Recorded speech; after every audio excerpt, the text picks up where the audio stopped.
지긋지긋한 과거의 관점이란 제목으로 하나님 말씀 증거하도록 하겠습니다. 오늘 본문 말씀은 상당히 익숙한 말씀입니다. 예수 믿었던 분들은 뭐 다 여러 번 들었던 말씀이라고 생각합니다. 근데 평범한 관점에서 보면은 별 의미가 없고 별 유익이 없습니다. 그래서 관점이 중요합니다. 내 관점이 아니라 예수님의 관점으로 바라보면은 거기에 메시지가 나오게 된다라는 것입니다.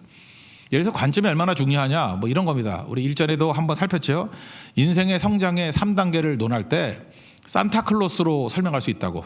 1단계 산타클로스를 믿는다. 2단계 산타클로스를 안 믿는다. 3단계 내가 산타클로스가 된다.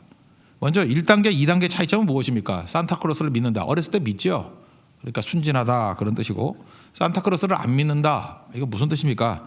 이제 알게 되었다 그런 거죠. 세상의 물정을 알게 되었다. 그러니까 뭐 성장일 수도 있고 뭐 깨우침이 될 수도 있고. 그렇지만 이 1단계에서 2단계로 넘어갈 때 핵심은 무엇입니까? 나잖아요. 나. 내가 몰랐는데 이제 내가 안다. 내가 옛날엔 끌려다녔는데 이제 내가 주도한다. 내가 옛날에는 이런 것 때문에 혹시 손해볼 수도 있었죠. 속아 넘어갈 수도 있었는데 내가 이제 속지 않고 이득을 얻는다. 그러니까 1단계와 2단계는 나입니다. 나. 나를 중심으로 해서 변하는 그런 내용들이에요. 근데 3단계는 전혀 다른 거죠. 산타클로스가 된다. 이 얘기는 무슨 얘기입니까? 나에서부터 너로 넘어가는 거 아니에요? 관점이 너에게 관심이 있는 겁니다. 그리고 또 하나는 뭐예요? 내 이익, 내가 속지 않고 하는 그런 게 아니고 사명이죠. 산타클로스가 된다라는 건 뭐예요? 다른 사람을 돕고 섬기고 기쁘게 해주겠다. 그러니까 이게 관점이 완전히 달라지게 된다라는 것입니다. 그래서 성장의 단계도 그냥 같은 패러다임에서 성장하는 게 1단계, 2단계고 2단계에서 3단계는 패러다임이 바뀌는 거예요. 그죠? 나에서 너로, 그 다음에 내 이익에서 사명으로. 바로 이런 관점 변화가 있어야만 진정으로 성장이 있고 그것이 바로 크리스찬으로서 올바로 살 수 있게 된다는 것입니다. 그래서 잘못된 관점을 가지고 있으면은 잘못된 질문을 하게 돼 있고 잘못된 질문을 하게 되면은 잘못된 해석이 된다는 것입니다. 그래서 다 무너지게 된다는 거예요. 그래서 오늘 첫 번째 살필 거면 이겁니다. 바른 관점에서 시작돼야 된다는 거예요. 예수님의 관점에서 바른 질문이 나오고 바른 해답이 나올 수 있다. 오늘 우리가 내가 깨지지 않으면요, 이 엉뚱한 내 관점 가지고만 잠깐 질문하다 보면 이게 다람쥐 쳇바퀴 돌듯이 제자리만 돌게 돼 있다는 거예요. 성장이 없어요. 어찌보면 무의미하다는 거예요. 내가 깨져서 내 관점이 예수님의 관점으로 완전히 바라받는 우리 은총의 시간이 되기를 바랍니다. 오늘 내용을 보니까 날 때부터 맹인이 있었다 이렇게 얘기를 합니다. 그 제자들이 묻죠. 재미있는 것은 맹인이 안 묻고 제자들이 물어요. 참 이상하죠. 제자들이 물었던 이유는 뭐예요? 호기심 반, 또 자기 관점에 대해서 어떤 이렇게 옹호받기 위해서 이렇게 물은 거죠. 그 세상이 참 이상합니다. 진짜 문제가 있는 사람이 물어야 되는데 진짜 문제 있는 사람은 침묵하고 있는데 엉뚱한 사람이 나서고 난리치잖아요. 욥기를 보십시오. 욥의 문제인데 친구들이 와서 더 난리치죠. 자기 문제도 아니면서. 그래서 자기 문제 아닐 때는 이렇게 바라봐주고 어떤 때는 기다려주고 하는 것들이 되게 필요하다라는 것입니다. 자기가 괜히 나서가지고 자기 관점을 주장하거나 그러면 오히려 상처 있고 문제가 꼬이게 될 때가 되게 많이 있다는 것입니다. 제가 이런 그 질문에 관한 것들을 보게 될 때 그런 거예요. 옛날에 연예인 교회라고 있었죠. 지금도 있는지 모르겠는데 연예인들이 많이 모여서 예배 드렸습니다. 그때 구봉소 그 코미디언이 있었거든요. 구봉소 장로님이라고. 그래서 코미디언끼리 모여가지고 그때 선거골을 막 했대요. 그러다 보니까 뭐 질문도 하고 막 그럴 거 아니에요. 그 예수님의 동정녀 탄생, 마리아로부터 처녀가 잉태해서 아기를 낳았다 이런 얘기를 하니까 구봉소 장로님은 믿는다 그러는데 주변 사람들이 목사님이 설명해줘도 뭐 잠깐 시비 걸고 안 믿는다 그러고 막 그러더라는 거예요. 그때 그 유명한 얘기가 있잖아요. 구봉소 장로님이 일어서 가지고 소리를 질러댔다는 거예요. 남편이 괜찮다는데 네 놈들이 뭐 나서 난리냐고. 똑같은 얘기죠. 아니 남편이 그 처녀가 잉태해서 아이를 낳았다고 해서 인정해 주는데 왜 니들이 잠깐만 아니라고 나서냐고. 웃으면서 해결이 됐다고. 중요한 거죠. 당사자가 괜찮다는데 왜 딴 사람이 난리치냐고. 그런 거 아니에요? 뭐 내 문제도 아니면서. 오늘 똑같은 문제입니다. 지금 나면서 맹인 되었던 사람, 이 사람이 가만히 있는데 제자들이 괜히 나서가지고 난리치는 거예요. 우리 괜히 이렇게 오지랖이 넓어가지고 사실은 자기를 위해서 그런 거거든요. 일단 호기심 때문에. 또 하나는 자기 주장을 갖다가 강화시키기 위해서. 내 주장이 맞다라는 걸 강화시키기 위해서 남들을 희생하는 거죠. 그래서 옆에 맹인이 지금 듣고 있잖아요. 맹인이 뭐 눈이 안 보이는 거지 귀가 막힌 게 아니잖아요. 다 듣고 있는데 그 옆에서 막 떠들고 있어요. 그들의 잘못된 관점이 뭐냐면 첫째, 이렇게 맹인된 거 고난은 죄 때문에 온다는 거예요. 잘못된 거죠. 죄 때문에 고난이 왔다. 그런 전제, 그런 관점을 갖고 있으니까 뭐라고 얘기를 해요? 누구 죄 때문입니까? 죄 때문에 고난이 왔으니까, 죄 때문에 맹인이 됐다고 믿으니까 자기들 관점 아니에요. 그러면 날 때부터니까 이거 부모 죄인가? 날 때부터니까 본인 죄인가? 헷갈려요. 상대의 아픔에는 관심도 없는 거예요. 그냥 호기심이에요. 누구 죄 때문입니까? 이렇게 보는 거고, 또 하나의 잘못된 관점은 뭐냐 하면은 출애굽기 20장을 보면은 거기 십계명이 나오는데, 십계명 가운데 그 우상에게 절하지 말라 하는 게 나오죠. 우상 숭배하지 말라. 그 내용 가운데 설명드린 5절에 이렇게 우상 숭배하면은 아버지로부터 아들에게 3, 4대까지 이 징벌이 임하게 된다, 이런 말씀이 나와요. 출애굽기 20장 5절에 요걸 딱 따가지고 인용하는 거예요. 그러니까 이게 부모로부터 죄가 이렇게 전수됐을 수도 있다, 뭐 이런 전제. 그러니까 이게 부모 죄냐 아니면 태어났을 때 깐난아기니까 얘는 뭐 죄를 지은 것 같지 않으니까 뭐 이런 식의 전제를 가지고 접근하더라는 것입니다. 이게 맞는 얘기입니까? 틀린 거죠. 그죠? 뭐 죄 때문에 이건 아닐 거고, 부모로부터 이렇게 죄가 전수된다 그러면은 악인은 왜 형통해요? 그 반대 예도 있잖아요. 악인의 형통 같은 거 모릅니까? 시편 73편 보면은 악인의 형통에 대해서 쭉 나오잖아요. 7절에 보니까 너무 재밌는 표현이 나와요. 살찜으로 말미암아 눈꺼풀이 막 솟아난대. 악인인데 막 눈이 처지고 막 그래야 되는데 눈만 땡그레져 가지고 살 토동토동 찢고 복스럽게 생겼대요. 근데 하나님 말씀대로 사는 사람은 눈은 처져 가지고 힘들고 막 그러고, 그죠? 그럴 수 있다는 거예요. 또 그다음 뭐라고 나오는지 알아요? 그들의 소득은 마음의 소득보다 많나니. 와, 이거 미치겠어. 악인이요, 나 이번에 1억 정도만 벌었으면 좋겠어. 근데 이거 웬일이야, 10억을 벌었네, 이렇다는 거예요. 미치는 거죠. 그 자기 보세요. 소득이 마음의 소원보다 많대요. 아, 우리는 100만 원만 있었으면 좋겠어. 그런데 20만 원밖에 못 버는데 뭐 이럴 수 있잖아요, 우리는. 근데 이런 것들이 악인의 형통을 어떻게 설명할 거냐고. 그러니까 이 전제가 다 틀렸는데, 관점이 다 틀렸는데, 그 알량한 자기 자신의 관점을 주장하기 위해서 상대가 상처를 입든 말든 누구 죄냐 묻고, 전제가 있잖아요, 그죠? 이거 아비의 죄 때문에, 이게 물려받은 것 때문에 이런 거다. 그 악인의 형통 설명도 못하면서 이런 식의 질문을 막 하더라는 것입니다. 그러니까 되게 민망해지는 거죠. 허망해지는 거죠. 우리가 이럴 수 있다는 거예요. 될 수 있으면 기다리고 침묵하는 게 되게 중요합니다. 하나님의 뜻이 무엇인가 이걸 물어야 되는데 이렇게 말하는 게 아니라는 거예요. 1절과 2절 읽겠습니다. 시작. 예수께서 길을 가실 때 날 때부터 맹인된 사람을 보신지라 제자들이 물어 이르되 라삐여, 이 사람이 맹인으로 난 것이 누구의 죄로 인함이니까? 자기니까 그의 부모니까? 예수님은 정확하게 예수님의 관점으로 말씀해 주고 있습니다. 예수님의 관점은 두 가지예요. 미래, 또 하나는 사명. 그죠? 과거 갖고 해석하지 말라는 거예요. 이 맹인에게는 미래에 할 일이 있다는 거예요. 미래에 할 일이 뭐예요? 그 사명이라고 하죠. 사명. 하나님의 일을 나타내기 위한 거다. 3절을 보겠습니다. 예수님의 관점입니다. 시작. 예수께서 대답하시되 이 사람이나 그 부모의 죄로 인한 것이 아니라 그에게서 하나님의 하시는 일을 나타내고자 하심이라. 누구의 죄, 과거 이런 거 묻지 마라. 뭐 알지도 못하면서 떠드냐.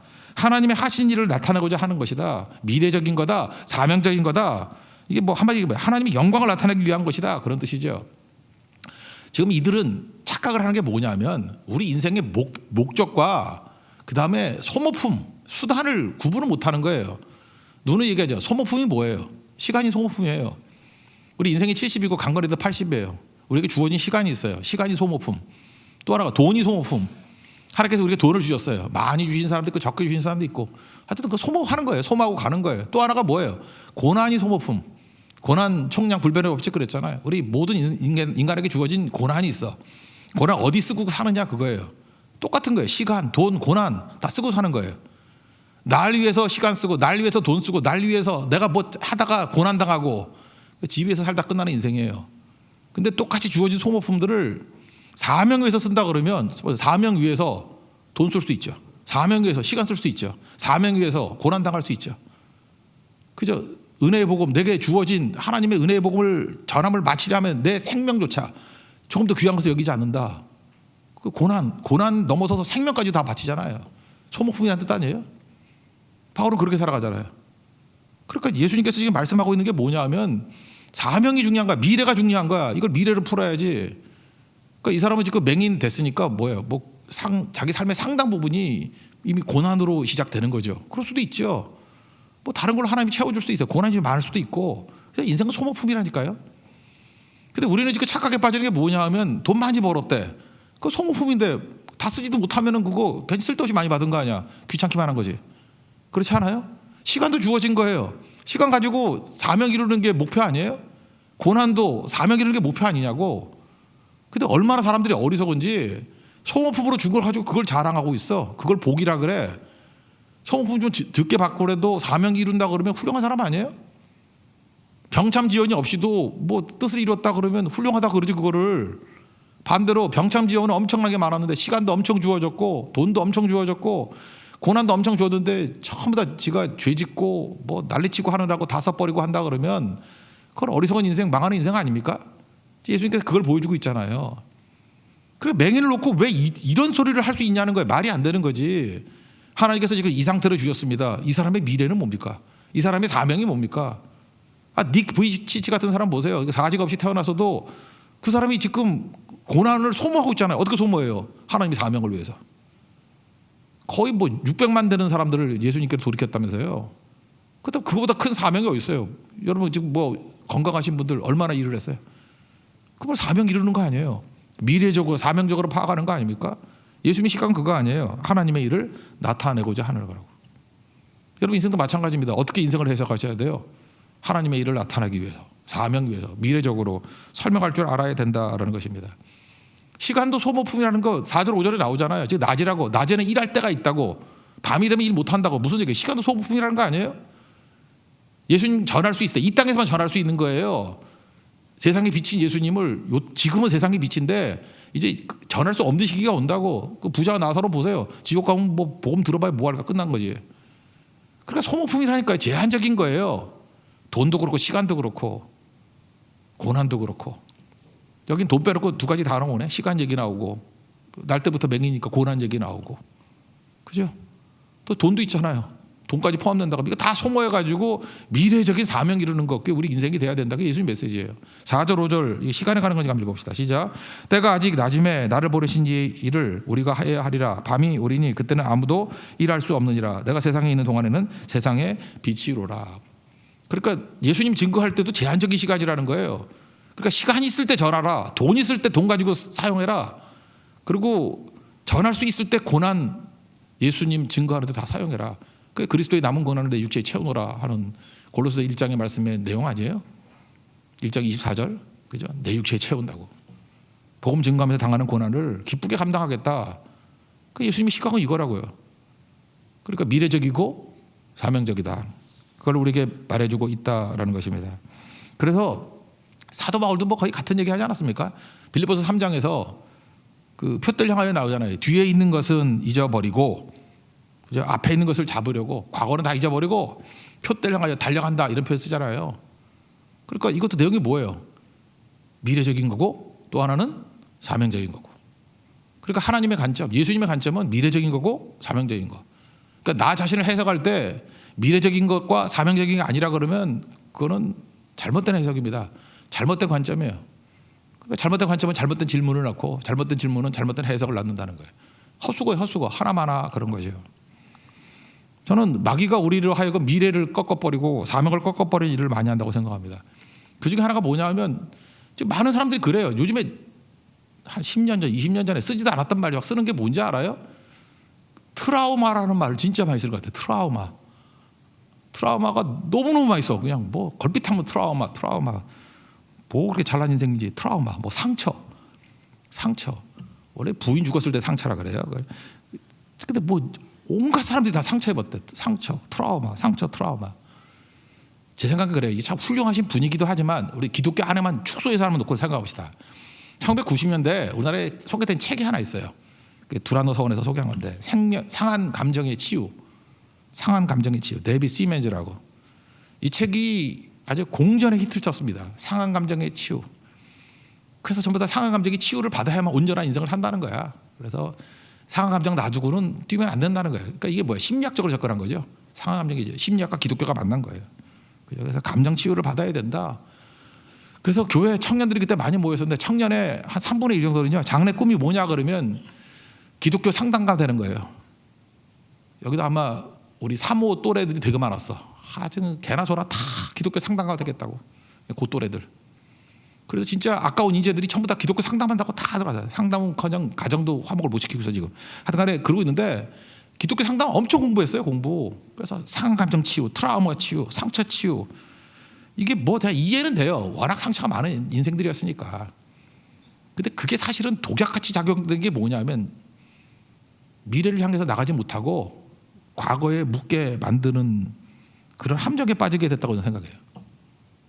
그러니까 표대를 향한 이런 게 없어요. 그죠? 사명을 위해서 이런 게 없어요. 아, 고난 좀 당하면 어때? 당하면 소모품인데 그냥 고난, 소모품이라고 생각하고 막 고난 싸우면서 막 갚버리면 되는 건데 고난을 묵상하기 시작하는 거야. 잠깐만. 나는 어디에서 상했나? 어디에서 아팠나? 성경 공부한다 그러면 너댓 명 모여가지고 죽도록 하는 일이 뭐냐면 어렸을 때 받았던 상처, 뭐 과거에 받았던 트라우마, 그거 나누고 서로 울고 또 상처 주고 또 노래 불러요. 당신은 사랑받기에 태어난 사람 또 울고 불고 울고 불고 울고 불고 그러다가 10년 갔어요. 그래서 지금은 거기서 훈련을 받아서 그런지 이렇게 젊은이들은 트라우마 세대인 것 같아. 온통 트라우마예요. 트라우마. 사회도 다 그래요. 과거에 묶여가지고. 기독교가 영향이 있어요. 기독교가 이러니까 사회가 똑같이 따라가지. 사회도 트라우마라고 말을 쓰고 사회도 상처란 말을 쓰고 사회도 과거에 묶여 있어. 맨날 과거사 해결한다 그러고 과거. 미래가 없어. 미래를 나가지도 못해 지금. 그게 기독교의 표들 향해서 나아가야 되는데 과거에 묶여 있는 게 대표적인 게 뭐예요? 지금의 나를 과거로 규정한다니까. 지금의 나를 흙수저, 금수저 이게 뭐예요? 과거로 나를 규정하는 거 아니에요? 그죠? 아들러 심리학 같은 게 나는 그래요. 일본 예수도 안 믿는 사람들이 아들러 심리학 그거 퍼뜨려가지고 아들러 심리학의 특징이 뭐예요? 미래의 관점을 가지고 오늘을 해석한다는 거 아니에요? 미움받을 용기. 믿지도 않으면서 그 아들러 그 심리학 가지고도 이렇게 치고 나가잖아. 나 진짜 안타까워 죽겠어요. 그죠? 어떻게 여기에 매달려 버리는지. 요셉을 봅시다. 상처, 트라우마가 요셉만큼 많은 사람이 있어요? 요셉을 움직이는 그 추진력, 드라이빙 포스가 과거예요? 형한테 상처 입고 팔림받고 뭐 구덩이에 갇히고 뭐 아줌마한테 속고 이 상처라 그러면 요셉만큼 상처 많을 사람이 어디 있냐고. 근데 창세기 45장 5절 보니까 형들 만나서 뭐라 그래요? 뭐 쫄지 말라고 한마디로 얘기해서 하나님이 생명을 구원하려고 당신보다 먼저 나를 보냈다고. 사명 아니에요? 팔려왔다고 생각하지 않아요. 하나님이 나를 보냈대요. 미리 살리려고. 사명, 미래. 그렇잖아요. 50장에 아버지 죽고 난 다음에 또 형들이 더 쫄았어. 그랬더니 20절에 뭐라고 얘기해요? 그래, 백보양보해서 당신들이 나를 해하려 했지만 하나님이 계시잖아. 하나님이 어떻게 했어요? 당신들의 모든 해를 선으로 바꾸셨다고. 신경도 쓰지 마. 그리고 남자에 진짜 얘기하잖아요. 미래와 사명, 생명을 구하려고 나를 보내셨다고. 그런 다음에 두려워하지 말라고 그러잖아요. 내가 당신뿐만 아니라 당신의 자녀들도 기르겠다. 창세기 12장 3절 말씀이잖아요. 모든 족속이 너로 말미암아 복을 받으리라. 사명이라는 거예요. 미래라는 거예요. 이게 요셉이죠. 아니 어떤 사람이 요셉을 상처로 푸는 사람이 있어요? 어떤 사람이 요셉을 트라우마로 푸는 사람이 있냐고. 그렇게 설교하는 사람이 있어요? 없잖아요. 성경이 그런 식으로 설명 안 하기 때문에 그래요. 근데 왜 우리는 인생을 갖다가 맨날 상처와 트라우마로 해석을 하라 그래? 사명으로 해석해야죠. 지금 고난 당하셨어요? 고난 와서 누가 이상한 소리 하면 그 예수님 제자 같은 소리 하는 거예요. 그러고 속지 말아요. 뭐 상처받다 울다 그러지 말고. 왜 우리 가정에 이런 아픔이 있고 왜 내 인생 가운데 이런 상처가 있고 왜 내 인생 가운데 이런 고난이 있느냐 얘기하세요. 미래적인 사명이 있어. 얘기하라고요. 이걸 통해서 하나님 얼마나 일하실 건데 놀라운 일을 하실 건데 이 맹인 나중에 고침받고 난 다음에 바리새인들에게 예수님 증거하는 일을 해요. 그렇죠. 눈 뜬 사람도 못한 사람이 눈 감은 사람이 그 일을 하잖아. 사명 아니에요? 미래 아니에요? 속심하려고요. 마귀는요 이게 굉장히 친절한 사람의 모습으로 다가와가지고 내가 네 상처를 보듬어 줄게, 네 트라우마를 싸매 줄게. 울어 울지 말라 그러지 말고 실컷 울어. 그게 최고야. 상한 감정부터 치유해야지. 무슨 사명이야? 사명은 이게 성경만 가자. 야 와라 뭐 상처 치유해 주는 데 있다고. 죽어라 그냥 울고 죽어라 아픔이라고 그러고 죽어라 상처라고 그러고 하여튼 시종일관 상처에서 시작해서 상처로 끝나는 교회도 있어요. 그거 아세요? 이게 뭐예요 이게? 예수님이 가슴을 치겠지. 가슴을. 여기 상징적인 게 있잖아요. 이 사람 실로암 못에 가서 씻으래. 실로암 뜻이 뭐예요? 거기 가로치고 나오잖아. 보냄을 받았다고. 너 상처냐? 상처로 쭈구리고 있지 말고 너 보냄 받은 거야. 보냄 받은 게 사도 아니에요. 사도. 그래서 이 맹인이 보냄 받은 거예요. 땅까지 증인되라고. 그 씻고 난 다음에 보냄 받잖아요. 보냄. 그게 얼마나 중요한 건데요. 이게 똑같은 얘기 얼마 전에 제가 설교도 했고 칼럼도 썼죠. 정확히 말씀드릴게요. 제 친구가 신성욱 교수라고 엑치의 교수가 있는데 동료 교수님이 이한영 교수라고 계세요. 이한영 교수. 그 딸내미가 한나일 거야 아마. 한나인데 시카고 대학 들어갔어요. 미국 중부에 되게 좋은 대학이에요. 시카고 대학. 엄마가 나온 대학이에요. 부부가 교수라 그랬죠. 이한영 교수 부부예요. 근데 얘가 수학을 잘 못했대. 그래도 이제 격려해 준다고. 그래도 목사님 가족이니까 뭐 격려해 준다고. 야, 비타민에도 A, B, C, D가 있듯이 성적에도 A, B, C, D 있는 거야. 그랬더니 얘가 진짜인 줄 알고 계속해서 F를 맞아 오는 거예요. 오늘 비타민 C예요. 어떤 비타민 D예요. 햇빛 많이 받았는가 봐. 이러고 다니는 거야. 속 터지죠. 그래도 초등학교 때는 괜찮은데 고등학교 가서도 대학 가야 되는데 F를 맞아 오는 거예요. 속이 터지더라는 거예요. 그래서 선생님한테 전화 걸었더니 선생님 진짜라고. 그 잘못 나온 거 아니라고. 그러다가 하나님 앞에 회개했대요. 내가 네 마음대로 해. 나 너 터치 안 해. 하나님께 맡겼어. 그러지만 실제로는 자기의 집착이 있었대요. 우리 부부가 교수인데 내 자녀만은 공부를 잘해야지. 내 자녀만은 좋은 대학 가야지. 이렇게 매달려 있다가 회개했대요. 하나님께 맡깁니다 하고. 그죠? 내 삶을 주께 맡깁니다. 깨트립니다. 그러고 난 다음에 우리 뭐 잘했을 때는 셀러브레이션 그러잖아요. 셀러브레이션. 그래서 농담은 그랬대요. 오늘 F 맞은 기념으로 펠러브레이션. F 맞은 기념일. 셀러브레이션 플러스 F. F 플러스 셀러브레이션. 펠러브레이션. 그러고 끝났대요. 그러고 난 다음에 이제 2년 지나고 난 다음에 대학 입시를 보는데 그게 시카고 대학이야. 되게 명문 대학입니다. 그때 미국은 이렇게 에세이만 잘 써도 붙잖아요. 에세이 제목이 그 한나라는 자매 에세이 제목이 펠러브레이션. 쭉 내용이 뭐냐 뭐 이런 거였어요. 자기가 F 받았던 그 일, 아버지하고 어머니가 F 받았는데도 불구하고 이렇게 셀러브레이션 해줬던 잔치 벌려줬던 그날 제목이 펠러브레이션이에요. 그 얘기를 쭉 쓰면서 그리고 거기에 이제 진심을 얘기했대요. 실제로는 내가 공부를 못한 것도 있지만 그때 반에서 이 커닝 페이퍼가 돌았다고. 미국에서는 치팅이라 그러는데 치팅 페이퍼가 돌았다고. 근데 아버지가 정직하게 사는 것이 최고다. 거짓말하면 안 된다. 그죠? Honest is the best policy. 그 뭐 속담도 있잖아요. 그죠? 정직이 최선의 방책이다. 자기는 커닝 안 했다는 거예요. 치팅 안 했다는 거예요. 그래서 F를 받았대요. 그랬더니 집에 왔더니 실망하는 표정을 딛고 펠러브레이션 해줬다. 너무너무 좋다. 그러면서 마지막에 이제 적용을 할 때 이렇게 적용을 했다라는 거예요. 내 주변에는 늘 노력하지만 늘 노력하고 열심을 갖고 있지만 결과가 안 좋은 사람이 많습니다. 우리도 그렇죠. 정직하지만 실패하는 사람들도 많이 있습니다. 저를 뽑아주신다면 그런 사람들을 격려하고 저도 우리 부모님과 같이 그런 사람들과 함께 펠러브레이션 할 수 있는 인생이 되기를 원합니다. 그랬더니 선생님 채점이 사랑스러운 에세이 그러면서 합격시켰다는 거예요. 그죠? 뭐 이것 때문에 합격됐는지 딴 것도 있는지 모르지만 이런 게 바로 뭐예요? 이런 게 F 맞았던 거에서 상처로 머물지 않고 F 맞은 거에서 트라우마로 머물지 않고 그걸 뭐로 본 거예요? 미래적으로 사명적으로 본 거 아니에요. 나같이 이렇게 상처 입었던 사람들에게 되게 많이 있다고.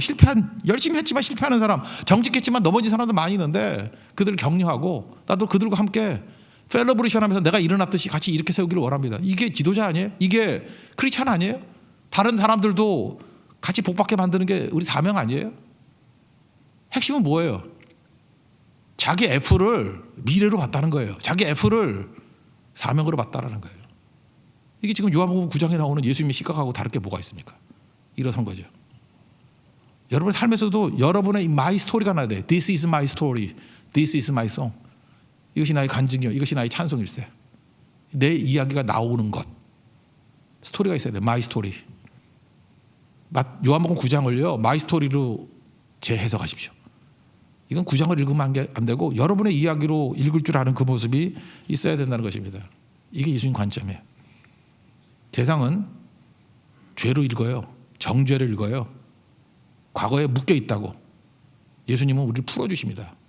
요한복음 8장 32절. 진리를 알지니 예수님이죠. 진리가 너희를 자유케 하리라. 자유가 뭐예요? 묶인 걸 해방시켜준다고. 구원이에요. 구원시켜준다고. 여러분 삶도 이런 식으로 구원받는 우리 믿음의 신실한 종 되기를 축원합니다. 오늘도 산산조각이 나서 여러분 관점이 예수님 관점으로 바뀌는 미래적 관점, 사명적 관점으로 바뀌는 은총의 종 되기를 축원합니다. 한 가지만 더 살펴보겠습니다. 이런 모든 구원이 예수님부터 시작된다는 거예요. 그래서 예수님이 뭐라 그래요? 나는 알파 오메가다. 시작이요 마지막이다. 시작이 예수님이에요. 잊지 마십시오. 내가 시작하는 거 아니에요. 예수님이 시작하는 거예요. 여기 날 때부터 맹인되었습니다. 이 사람은 사고로 맹인된 게 아니고 질병으로 맹인된 게 아니라는 거죠. 그러니까 뭐예요? 날 때부터 맹인이니까 한 번도 빛을 본 적이 없었다 그런 얘기죠. 자기 한계가 이미 설정되어 있는 사람 아니에요? 우리 인생도 그렇잖아요. 한계가 이렇게 설정되어 있어요. 그래서 이 사람이 뭐 보게 해달라, 뭐 부르짖거나 그런 게 없어요. 보는 게 뭔지도 몰라요. 이 사람은 감각을 몰라요. 보는 감각이 뭔지를 모르는 사람이라고. 날 때부터 맹인이었기 때문에 아무것도 몰라요. 이 사람이 할 수 있는 최선은 뭐예요? 구걸이에요. 여러분, 예수님께서 내가 원하는 것만 구해준다 그러면요, 아마 맹인 시점이라 그러면 구걸일 거야. 우리 예수님이 구걸할 때, 그래 구걸하냐? 그래 한 푼 줍시오. 그러니까 얼마 원해? 5,000원만 주세요. 그럼 5만 원 주는 게 최선이에요? 여러분, 내가 구하는 거 예수님이 들어준다고 최선인 게 아니에요. 아, 예수님 내가 글쎄 100만 원을 구했더니 주님이 500만 원을 주셨네. 그게 잘난 게 아니에요. 뭐 조금 20평짜리 아파트를 달라 그랬더니 30평짜리 아파트를 주셨네. 그게 잘난 게 아니라고. 그 정도가 아니에요. 그게 한계잖아요. 한계. 맹인이 할 수 있는 거 구걸밖에 없다니까요. 구걸을 좀 잘 쳐서 줬다. 그게 최선이 아니라고. 자기는 뭘 원해야 될지, 뭐가 목마른지, 뭐가 필요한지도 몰라요. 눈뜨미 필요한 거 아니에요. 예수님이 찾아오신 거예요, 먼저. 그래서 예수님이 눈뜨게 해 주셨다라는 것입니다. 예수님이 그를 쳐다보잖아요. 우리도 마찬가지예요. 우리 인생을요, 내가 구하든 안 구하든 나를 사랑하신 예수님께서 우리를 쳐다보고 계세요. 이게 시작이에요. 예수님이 여러분 한 사람 한 사람 인생을, 여러분의 가정을 쳐다보고 있음을 믿습니까? 쳐다보고 계세요. 거기서 시작되는 거예요. 주님이 쳐다보시는 거. 1절을 다시 한번 읽어봅시다. 1절을 시작. 예수께서 길을 가실 때 날 때부터 맹인된 사람을 보신지라. 우리 주만 바라볼지라 그런 찬양 있죠. 뭐 옛날 찬양에 하나님 사랑의 눈으로 너를 어느 때나 바라보시고, 그거예요. 하나님 사랑의 눈으로 너를 어느 때나 바라보시고. 여기서부터 일은 시작되는 거예요. 예수님의 눈이 우리를 바라보고 계세요. 그때부터 역사는 시작되는 거예요. 우리 인생을 바라보시고 우리 교회를 바라보고 계세요. 우리 한 사람 한 사람의 삶을 바라보고 계신다고. 우리 아픔도 아시고 한계도 아시고 문제도 아시고, 또 음성적으로 얘기하죠. 너의 작은 신음에도 응답하신다고. 우리를 바라보시고 우리가 신음소리 낼 때도 들으시는 분이에요. 그게 예수님이라고. 여기서부터 시작이 된다는 거 잊지 마십시오. 주도권은 예수님께 있어요. 요한복음 6장 44절 앞부분에 보니까 아버지께서 이끌지 아니하시면 아무도 내게 올 수 없다. 내가 가는 거 아니에요. 예수님이 먼저 오신 거지. 우리에게 찾아오셨습니다. 그래서 여러분, 구약의 출애굽기 뒷부분에 보면 성막 묘사 나오잖아요. 성막 묘사가 어디서부터 시작돼요? 지성소부터 시작돼요. 지성소에서 성소로, 성소에서 뜰로 이렇게 나간다고. 그다음에 펜스로. 우리 같으면 어떤 걸 묘사할 때 어떻게 해요? 점증법이잖아요. 점증. 이게 펜스부터 시작해서 뜰로 와가지고 뭐 단을 넘어서 성소를 넘어서 뭐 이렇게 나가잖아요. 우리 같으면은. 근데 그 묘사가 그렇지 않아요. 지성소에부터 하나님으로부터 시작돼요. 성전에서부터 물이 흘러나오는 거예요. 주고 같은 세상을 살리는 거지. 성경은 어둠에 대한 묘사가 그렇게 크지 않아요. 빛부터 시작해요. 내가 세상의 빛이라고. 빛이, 어둠의 비침이 어둠이 깨져버렸다. 그게 성경의 접근이라고요. 그러니까 출발은 예수님이에요. 우리 삶의 어둠, 내 삶의 한계, 내 삶의 약점들, 거기서 시작되는 게 아니라니까요. 예수님의 바라봄, 예수님의 빛부터 시작된다는 거, 이거 잊지 마십시오. 그래서 골로새 교회도 문제가 됐을 때 사도 바울이 뭐라고 얘기해요? 예수가 누군지 알면 문제가 아니에요. 예수만 아는데 흔들릴 거 없다 그러잖아요. 예수님이 누구예요? 예수님이 누구냐고. 다리 놓는 분, 그래놓고 또 하나 설명하는 게 뭐예요? 창조자이시오 구원자 되신다. 그거 설명하지 않아요? 예수님이 누군지. 예수님이 창조하시는 분이라고. 여기도 똑같은 거예요. 지금 예수님이 누군지부터 설명하는 거예요. 예수님이 시작하셨다? 예수님이 누군지. 창조자잖아요. 창조자. 골로새 1장 16절 만물이 그에게서 창조되되 하늘과 땅에 보이는 것들, 보이지 않는 것들, 그다음 모든 권세들 다 예수님이 창조하셨고 예수님을 위해서 창조되었다고. 창조주 되십니까? 창조주. 바울도 그런 고백을 하죠. 바울이 그 로마서에도 보면은 창조주라는 거, 그 죽은 자를 살리시고, 이건 구원에 가는 부활이죠. 없는 것을 있는 것 같이 부르시니 이거 창조주 아니에요? 예수님이 찾아오셔서 예수님이 지금 새로운 창조, 재창조를 하시는 거예요. 여기 지금 그 맹인이 있습니다. 맹인이 있을 때 지금 뭐라고 설명을 하고 있습니까? 진흙에다가 침을 뱉어요. 그래서 이겨가지고, 그러니까 예수님이 대형 왕가래인가 봐. 이만한 거. 그러니까 이게 비벼지지. 그 눈에 바르졌다. 이때 여러분 느낌이 어떤 느낌이 와요? 더럽다? 그러면 안 되지. 표현을 잘못했습니다. 제가 왕가래 그러니까 더러워. 창조가 생각나야 돼. 창조가. 흙이 뭐예요? 흙이 창조의 재료 아니에요? 진흙을 가지고 창조의 재료를 가지고 예수님이 재창조를 해주셨다. 그게 맞는 얘기예요. 없는 눈을 창조해 주신 거예요. 여러분 겉으로 볼 때 이렇게 진흙 같은 걸 갖다가 눈에다가 이렇게 바르면은 좋을까요? 힘들까요? 좋아요? 힘들어요? 여러분 아무리 사랑하는 사람, 사랑하면은 자기 몸 이렇게 허락하잖아. 자기 몸 만지게 하잖아. 뭐 손도 작게 하고. 아무나 손 작게 해요? 요즘은 그런가? 뭐 모르겠어요. 손이 뭐 작겠지. 그 뭐 아무나 뭐 이렇게 만지게 하진 않잖아. 안 그래요? 아무나 자기 몸 만지게 하나? 사랑하는 사람도 웬만한 몸 다 만지게 해도 아무리 사랑해도 절대 허락 안 하는 부분이 하나 있지. 어디예요? 눈동자. 야 눈가 그러고 만져요? 그런 사람이 어디 있어 세상에. 그래서 신명기 32장 10절 같은 데 보니까 하나님께서 우리를 사랑하시는데 어떻게 사랑하시냐? 우리를 호의하시고 보호하시고 자기 눈동자 같이 지키셨도다. 그러니까 엄청 사랑한다 그래요. 보호한다. 눈동자 같이. 눈동자는 허락 안 하잖아요. 눈동자 같이 우리를 붙들어 주셨대요. 근데 지금 예수님이 그의 눈동자의 진흙을 이겨 바르는 거야. 내가 볼 때 아프고 불편했을 수 있다고. 이건 창조예요, 창조. 그거를 이기고 예수님께 나아가서 그가 했던 일이에요. 하나님이 시작하신 일이에요. 창조의 시작이에요. 우리가 할 일은 뭐죠? 순종하는 거예요. 응답이거든. 할 수 있는 거 순종하는 거. 오늘 그 얘기하는 거예요. 예수님이 지금 새로운 창조의 작업을 하고 계신다. 이 맹인이 할 일은 뭐예요? 불편하죠. 이거 성전에서부터 실로암까지 가려면요, 그 거리가 2km예요. 이건 뭐 정확하잖아요. 성전에서 실로암까지니까 성전에서 남쪽으로 쭉 내려와야 되는 실로암까지 2km 정도. 여러분 지금도 여러분 눈에다가 막 진흙을 이겨 바르고 2km 걸어가 그러면 쉬울 일일까? 되게 불편하고 힘들었을 걸요. 근데 순종했어요. 병 낫는다는 얘기도 안 했어. 여러분 잊지 마세요. 그냥 예수님이 실로암 못에 가서 씻으라 그랬지 병 낫겠다는 얘기도 안 했어. 근데 믿고 간 거죠. 씻겼을 때 눈이 밝게 떠지게 되었다. 이게 무슨 얘기입니까? 순종이에요, 순종. 오늘 이 사건이 이겁니다. 하나님이 모든 일을 하셨을 때 언제 기적이 나타나느냐? 순종할 때. 한 번 순종하면 방향이 바뀌고, 두 번 순종하면 도약이 일어나고, 세 번 순종하면 기적이 나타나게 된다. 이 세 가지가 지금 다 이루어진 거예요. 기적이 나타나게 되었다. 한번 읽어봅시다. 6절 7절 읽겠습니다. 시작. 이 말씀을 하시고 땅에 침을 뱉어 진흙을 이겨 그의 눈에 바르시고 이르시되 실로암 못에 가서 씻으라 하시니 실로암은 번역하면 보냄을 받았다는 뜻이라. 이에 가서 씻고 밝은 눈으로 왔더라.